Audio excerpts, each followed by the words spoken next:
O, tingnan nyo yung view mga kalocals. O. Fountain sa harap. Tapos kabukiran sa paligid at mga puno ng mangga.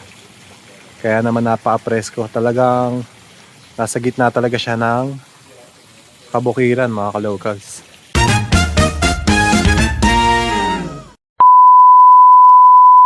Good day, Bulacan Locals. Ako po si Arnel Salvador, taga rito po sa Pilapayang Baliwag, Bulacan.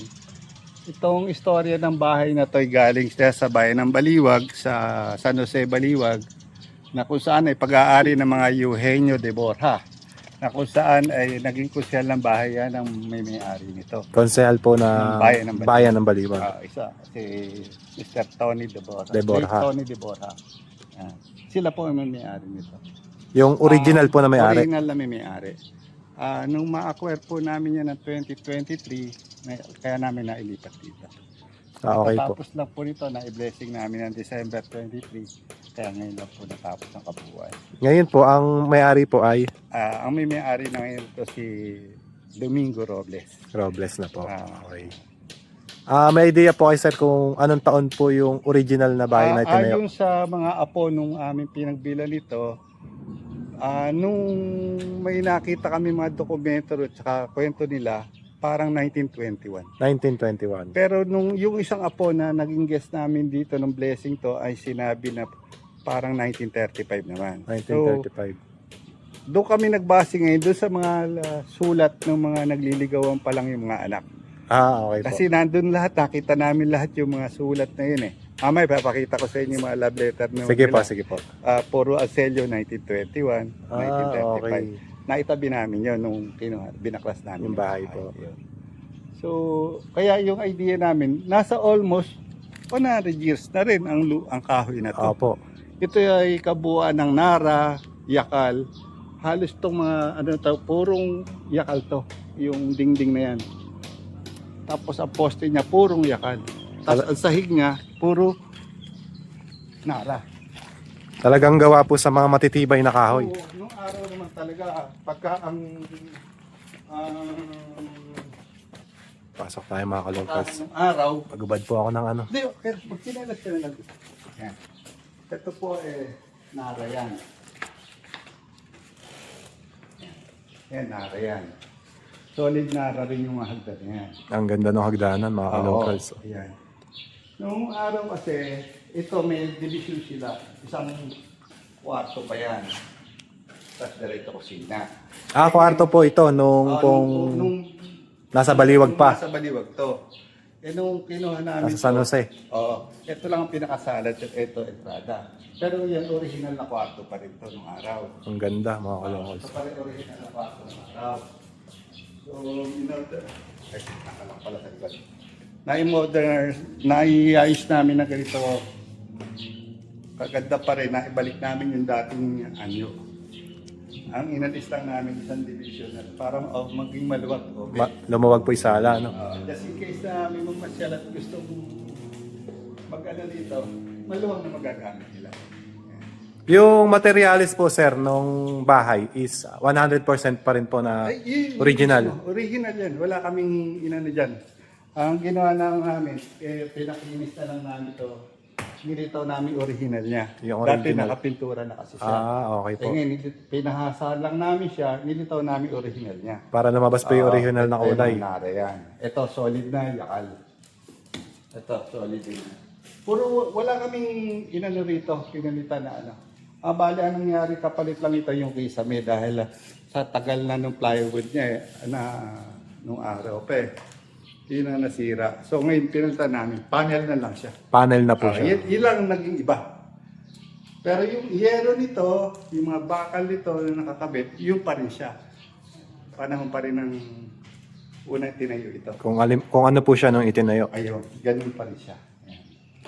At ang original painting pa rin niya, nung pinuha namin, yun pa rin siya. Oo nga po, ang Ayan. ganda. Nung araw naman, ganyan naman talaga. Ayan.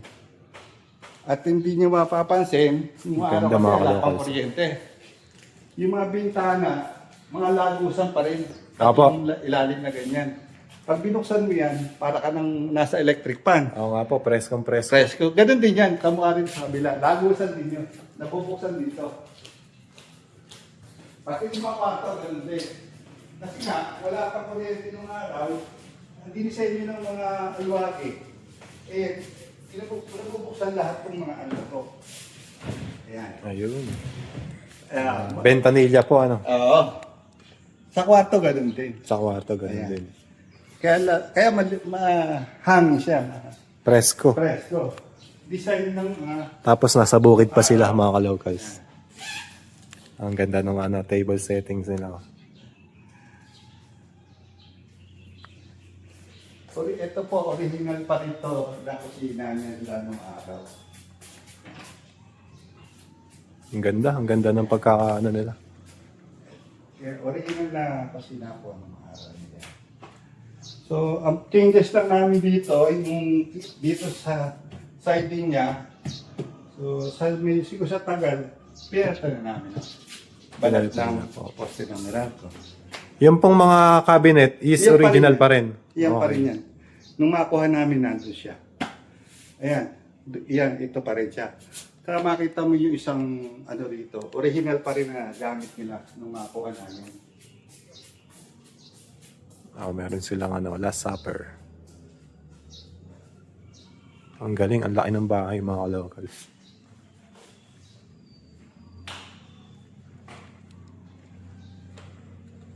Ito, kasama to. Sa 1935, eh, itong, pinalinis lang namin, limitong natural na ganda niya. Yung chandelier po. Chandelier na. Galing, ganda. Chinelas Sige po. Medyo ano, Kaya tayo sa taas, mga ka-locals.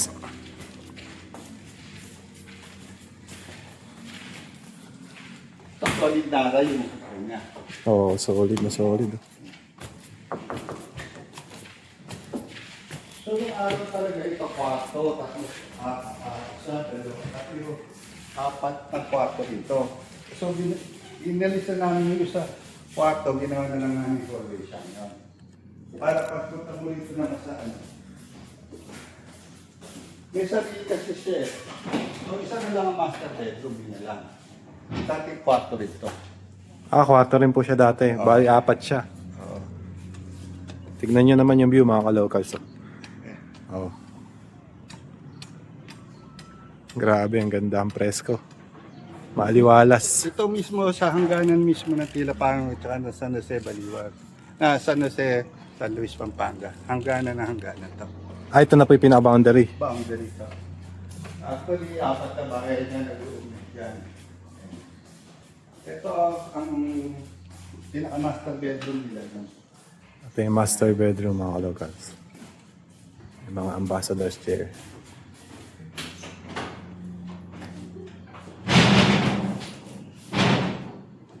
May benta nila din dito sa kwarto. Ayan, nabubuksan niya. Grabe yung view, tignan nyo. Ganda. Kung ano nga tanaw dito si mga karayat, pagka ito. Tanaw nga po kanina nung papunta ko, Tanaw si nakita ko. Mount Arayat Mount dito. Arayat. So, mami, pwede ko rin picture sa inyo isang bahay doon. Ayun, 1948 naman yung bahay doon. 1948 po. Pwede mo natin bisitahin din yun para ma-picture mo rin. Sir, anong plano po dito? Gagawin po ba siyang private resort? Ang plano namin dito is farm resort. Farm resort. Parang province life ang dating. Apo. Maglalagay po kayo ng mga swimming pools. Target namin dito. Dito po ilalagay. Then, running water to, papunta rin sa lake. Gagawa kami rito. Okay. So, inabutan lang ng ano sa tag-araw siguro para makapasok ang equipment. Hanggang doon yan eh. Hanggang doon hektarya po kasi yung to. ano? Oo. Lawak. Medyo may kalawakan tong lupa. Kaya, ang target, Casa Domingo at Mingos Bar. Ang concept namin is province life ang dating niya. Kung halimbawa, acquire mo to, andiyan lahat ng gamit, pwede kayo magluto sa kahoy, sa uling, probinsya dating niya. Probinsya. Para matikman nila yung province life talaga. Kasi Probinsya. bihira na yung mga ganun eh. Apo, Wala bihira pang na. gumagawa na. So, sa idea ko na magkaroon tayo ng bagong ganito, wala pa kasing concept na gumagawa na.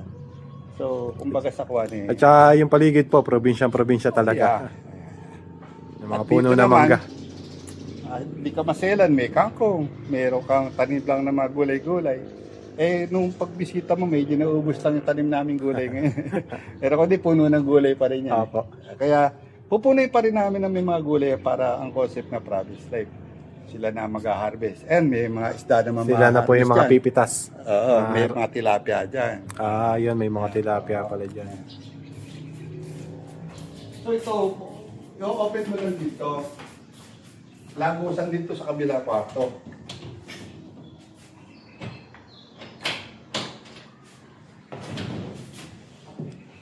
Solid pa rin yung mga pinto, no, sir? Solid yan, oo. Ito, nara siya, kaya lang pinturado. Ito, Omunara, inititaw namin, eh hindi na namin napahasa ito. Yan. Pero solid na nara pa rin siya. Oo nga po. Ito, tamo, lumitaw to nung pinaano namin, nara siya. Ito po, pininturahan nyo na lang. Pininturahan na lang namin siya. Pero Kasi nung ganito dati- din siya, no? Oo.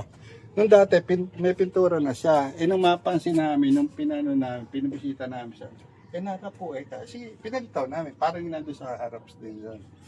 So, kaya yakal nara lahat ang kahoy na to. Walang na ibang halo siya. Ang galing. Kung mapapansin nyo, yung mga ganyan na ano, eh, yung mismo ang salamin pa rin niya. Wala kaming binago siya. Mga stained glass po, no? Wala pa kami nababago rito. Halos shape pa rin.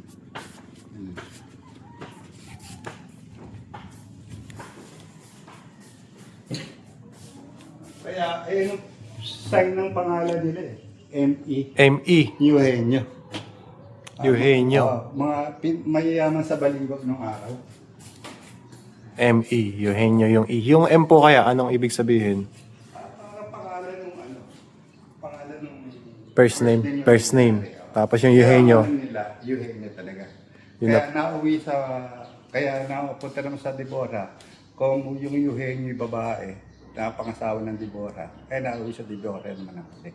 Yung Deborah po ang naging... Kahuli-hulihan ng may-hari. Yun po yung naging konsehal ng Baliwag. Bayan ng Asawa Baliwag. ni Lotes ba yun? Yung, ay, si, ano bang artista yun? Loretta Marquez. Ah, Yung okay. artista si Loretta Marquez. Kilala si Loretta Marquez bilang isa sa mga orihinal na miyembro ng Star 66 ng Sampaguita Pictures.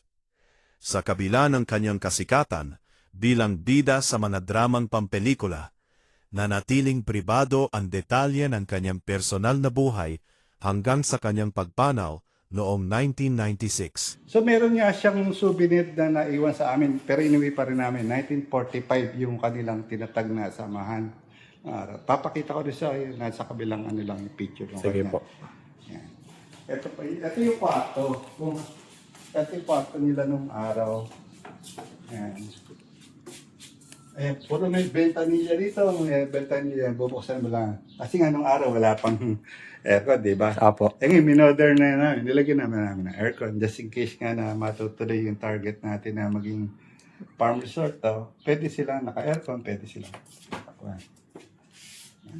Galing, ang ganda, sir. Ah. Sa ngayon po, sir, may natutulog dito. May mga guests kami pupunta. Dito natin tutulog. Mga balikbayan namin kaibigan. May balikbayan kami kaibigan galing Australia. Diyan namin pinutulog. Ito nung araw ang... ito kwarto nung katulong daw nila nung araw. Ito. Kwarto nung katulong nila nung araw. Ah, Ayun, nabubuksan dito lahat. Saka yun. Eh, may minodern na namin. may sariling kwarto yung ano, no, sir, kasambahay. No? Oh, meron. Kasi... Tapos meron siyang pintuan, sir. Hindi, ano to? Cabinet nila nung araw. Ah, cabinet. Oo. Yun pa rin yan. As is pa rin. Kung ano yung pagkakadesign niya nun, yun pa rin yan. Pininturahan na lang namin. Eh, nakapintura na rin naman siya na dati. Kaya ang original niya, blue. Kulay blue. Oo, yun. pinatungan na lang namin ng kulay. Naka-aircon na din. Original pa rin ito. Ang ganda nga nito, ang design nito. Tumigas lang. Ito, Sa nabubuksan pintura. ko parang, tumigas lang, pero nabubuksan, nagiging parang test nila. Pinturahan, sumagad. Hindi tuloy nabubuksan. Sa ano, sir, sa pintura na Oo, dumikit, oo. pero matatanggal. Pero, na-i-open yan. Yan. Hihilahin lang po, ano. Ayan, original pa to. Yan. Yan. Eh, puro yakal pa rin na siya.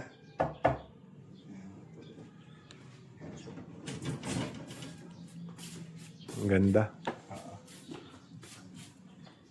Ngayon kailangan may parexit. Nung araw walang ganun. Apo. Nung araw puno pa ng puro bakal yan. Kung di mo mapansin, lahat ng paikot na yan, puro may bakal. Lahat ang pintahan nila.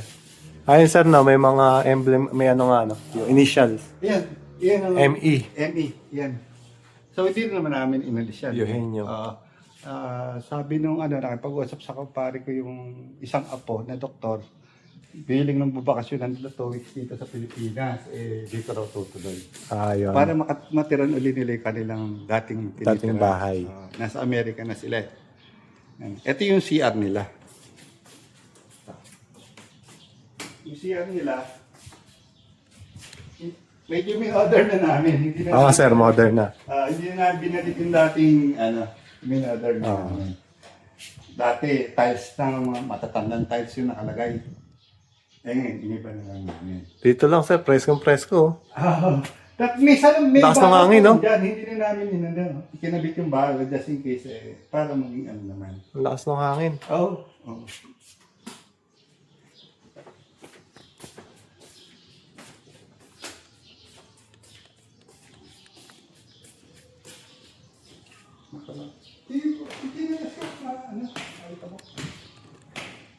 Ang ganda ng stained glass na ito mga kalukas. Sasabihin natin talaga ang tigna dahil sa history ng mga apo Nakita namin mga sulat, 1921. Kung 1921 siya sir, 105. Oo, mga ganyan na. 105 years old. Kung 1935 naman siya, they were 96 years, 91 years old ako sa halos. So, yung mga anak na kwento lang din naman yung mga apo. Kasi nung blessing namin to, na-invite namin yung nagbentang apo na pagka natapos, imbitahan namin sila. At ito, nung blessing. Nakita niya na maayos naman. Maayos. Papakita ko sa inyo yung blessing namin para yan na nyo rin. Sige sir. Ako, isa kwarto ang nakalak pala.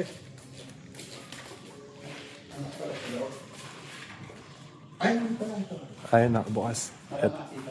Ito yung kwarto sa baba, mga kalocals. Ayan. Sir, yung tiles po, bago na. Humanap kami ng tiles sa kamukha niya nung araw. Kaya ito, nahirapan kami hanapin. Pero yung kamukha po siya. Oo, yun pa rin. Ang galing. Ito, medyo, yung CR na, medyo lang, minodern naman na namin ng bagay. Yung kwarto sa baba, may sariling CR. Ayan. Hinanap namin yung kamukha nung tiles din niya nung araw. Para maging kamukha pa rin siya, original siya nung araw. Ang ganda po. Ito modern naman na ito. Naglalagay lang kami ng yan para maiba naman. Lahat ng kwarto naka-aircon. Pina-aircon natin just in case nga na Maging farm resort. Pero dati, ayan, for ventanilla lang. Lahat na bubuksan yan.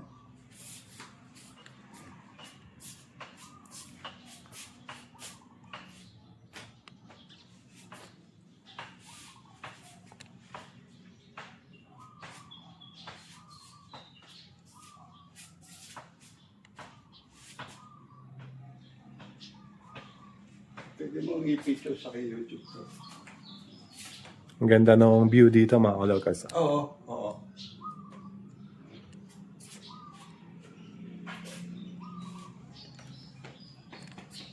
Ito pagka na-floorwax to ng gusto. Oo, sir, kikintab yan. Stop niyan dati.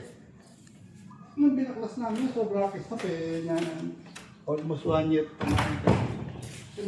Inan namin to, 8 months din namin na buo Binaklas namin na isang buwan, tapos nakabit namin ng 1 buwan. 8 months po bago natapos. Siyempre, parang puzzle. Ang sir, magkano pong nagastos sa pag-rebuild, yung pagbuo ulit dito? Yung pagbaklas, umubos kami ng mga, pagkakabili namin ng kahoy, umubos kami ng 650K. Sa pagbaklas po. Oo. Ngayon, sa pagkabit, nakakulang 2 milyon kami kasi 8 buwang ginawa. Labi siya yung gumagawa nito. Ang dami. Yung, hindi mo ba kundi kasi Kung mapapansin, original pa rin iyero nito. Wala kaming binaklas. Kung ano yung binaklas namin doon, yung pa rin Yung pa rin. Hindi mo pala nakakuhanan yung iyero niya doon. Ano? So, kinopy lang namin foundation niya. Kaya naka-elevated to. Electric. Tinaas nyo na po. Kung ano yung ganun din. standard doon, ganun lang din ginawa namin. Kasi yung poste, di pwede mabago siya eh. So, kung ano yung pagkakabaklas doon, yun din ang rinabit namin dito. So, yun ang medyo nalaki kami rito sa foundation. Wala naman na kami dam binili, kundi yung foundation lang. Bakal semento. Tinibayan na namin. Kulang-kulang 3 million din, sir, no? In total, sa lahat-lahat, no? Pero kung magpapatayo ka dito, hindi siya 10M mo sa ngayon sa sa mga kahoy, mahal. Kasi solid na ara, solid na yakal siya. So di gusto yung pera mo sa ganun. Pero nakita naman yung sir, nakita naman, no? Yung resulta, napakaganda. Yun ganun lang. Talagang sulit na sulit. Ayan. Soon, magiging open to sa public, no, sir? Pagka yun natuloy yung Marami na naman. farm resort. Farm resort. Pag may namamasyal, sir, Welcome. welcome naman sila. Nakakapasok. Ang galing. Hindi naman tayo madamot ang galing. natin yan, makita nila yung ganda ng lugar. Ang galing. Ang ganda. Ito, galing pa rin to sa kanila. Original pa rin po. Original pa rin yan. Original yan. Ayan yung view, mga ka-locals. Pasyal kayo dito pagka gusto nyo pumasyal. Welcome kayo lahat dito. Pero mas maganda to, sir, pagka yung meron ng pool na, Ay, oo. di ba? Pag mayroon na, oo. Pwede sila magstay. Oo. Yan, ganda. Ayan, thank you po, sir. Thank you.